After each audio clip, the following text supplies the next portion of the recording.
l'engouement autour des cartes Pokémon s'arrête et que du coup, l'ouverture de boosters en ligne chute avec. Ouais.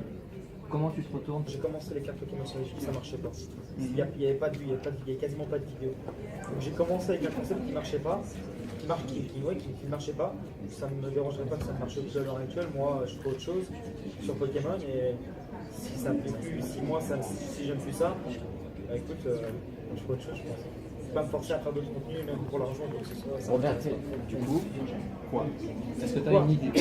Sur YouTube? Oui. En fait, finalement, je vais te dire, si j'enlevais le contenu Pokémon de ma chaîne YouTube, elle aurait peut-être que je gagnerais 2 ou 3 fois plus d'argent, tu vois. Donc, si Pokémon ça marche plus pour moi, ça n'irait que mieux pour moi, mais j'adore ce que je fais, donc je continue. Si tu veux, en fait, une chaîne YouTube, c'est un peu un bouquin que tu donnes à des marques, et ils te disent, oui, regarde ta chaîne. Tu peux faire des vidéos à 1 million de vues, mais après, tu as plein de vidéos qui sont à 100 000, 100 000, 100 000 vues. Et du coup, ils disent, ouais, mais là, vous faites pas beaucoup de vues, etc. etc. Et du coup, on a moins d'opportunités. Et si j'enlève toutes les vidéos Pokémon de ma chaîne et que je laisse que les challenges de dégustation, j'ai des opportunités de fou, mais ça m'intéresse pas. Pour l'instant, ça m'intéresse pas. On reste sur Pokémon, évidemment, la passion avant tout. Pour ma part, moi dans mon blog, je parle surtout ciné, séries et ainsi de suite. Du coup, je voulais faire une petite question rapide en rapport avec ces thèmes.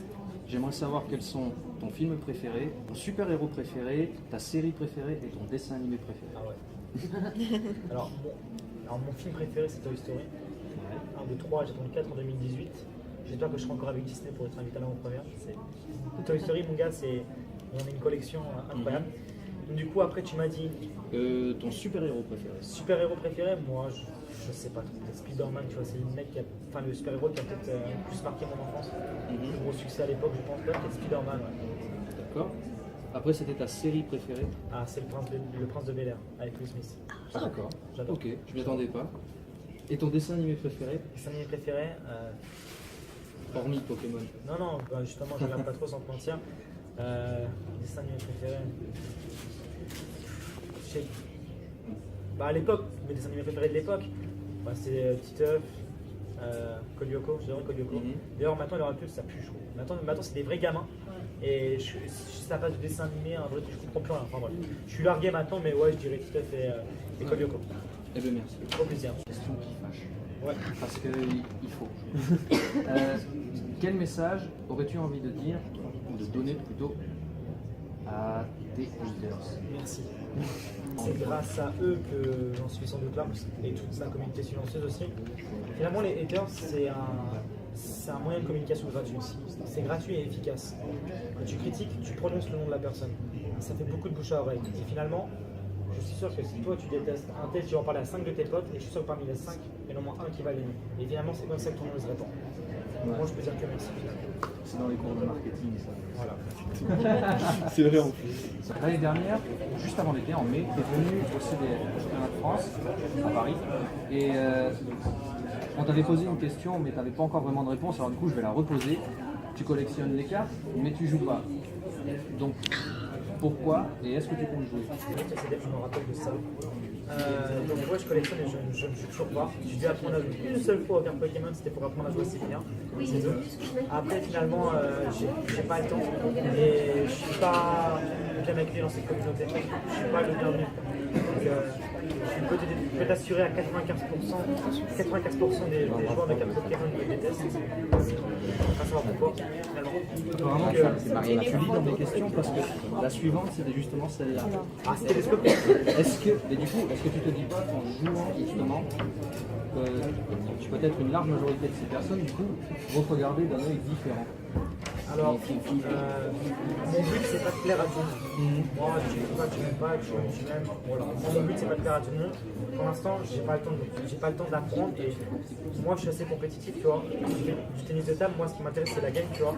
Et si je joue aux cartes Pokémon, au niveau tournoi, je vais pas y aller pour faire figurant, je vais vouloir gagner et pour ça il faut s'entraîner, il faut beaucoup jouer, il faut avoir des bons decks, il faut s'entraîner pour savoir les meilleurs enchaînements, etc. Et je sais que j'aurai pas le temps. Et j'ai pas envie d'y aller pour perdre, tu vois. Ah, tu sais que tu as quand même une chance. Hein. Cette année au CDF, le gars qui a gagné, il n'a jamais joué son deck. Ah bon? Et au championnat du monde, c'était un deck qui. Oui, c'était un deck préconstruit, non? C'était pas ça? Presque ça. Ok. Donc franchement, tout le monde a sa chance. Honnêtement, tout le monde a sa chance. Non mais qui sait un jour, comme je te le répète maintenant, peut-être qu'un jour je m'y mettrai et on verra ce que ça donne. Question beaucoup plus originale. Alors, thème avec l'actualité. Quel est ton avis, si tu en as un, sur l'élection de Donald Trump? Je vais dire la vérité, j'ai demandé, parce que à chaque fois que je me lève sur Twitter, je mets juste un message sur Twitter, je dis comment vous allez, tu vois, mes abonnés. Et j'ai plein de noms, Donald Trump il a été élu, non je me sens pas bien, machin, etc. Moi j'ai envie de dire, ce mec-là il a été élu, il y a des millions de gens qui ont voté pour lui. Je pense qu'il y a une raison, tu vois. Nous je pense qu'on n'a pas trop à se soucier de ce mec, à part bien sûr si ça touche le monde entier, pour l'instant non, on verra ce qu'il va vraiment faire, tu vois. Il n'y a aucun président qui respecte ses promesses, même si des fois c'est des bonnes promesses, et là pour lui c'est des mauvaises promesses, on va espérer qu'il les tienne pas. Moi j'en pense rien, sincèrement. J'ai pas d'avis sur ce mec. Il fait ce qu'il fait. Devenir président des États-Unis, c'est pas si simple que ça finalement. Donc il y a quand même un génie derrière peut-être, tu vois. Après je lance pas de fleurs à ce mec, je sais ce qu'il pense des femmes, je sais ce qu'il pense, je sais ce qu'il a fait. Voilà, moi je suis fier. Ok. Dernière question pour moi, elle est un peu, à mon avis, t'as pas dû l'entendre souvent. À quelle question aurais-tu aimé répondre? Quelle question j'aurais aimé répondre? Je sais pas comment on vit un youtubeur qui marche bien sur YouTube en même temps que les études, comment il gère tout ça, comment ça se passe pour la création de société. Quels sont les effets positifs et négatifs de YouTube sur quelqu'un? Ça, c'est des questions intéressantes, je pense, à poser. Bah, je te les pose. Ah, ça c'est pas mal, ça. Ça c'est pas mal. Alors, créer une société, ça c'était une des choses les plus stressantes de ma vie, puisque finalement, tu connais Antoine rapidement, finalement, parce que quand tu gagnes de l'argent en France, il faut vite déclarer. Et quand tu es aux études et que tu sais pas faire, c'est compliqué. C'est compliqué, tu vois. Donc là, j'étais épaulé par toute ma famille et du coup, on a presque réussi. Maintenant, j'ai deux sociétés et ça va plutôt bien, mais s'il y a quelques trucs que je comprends pas, tu vois.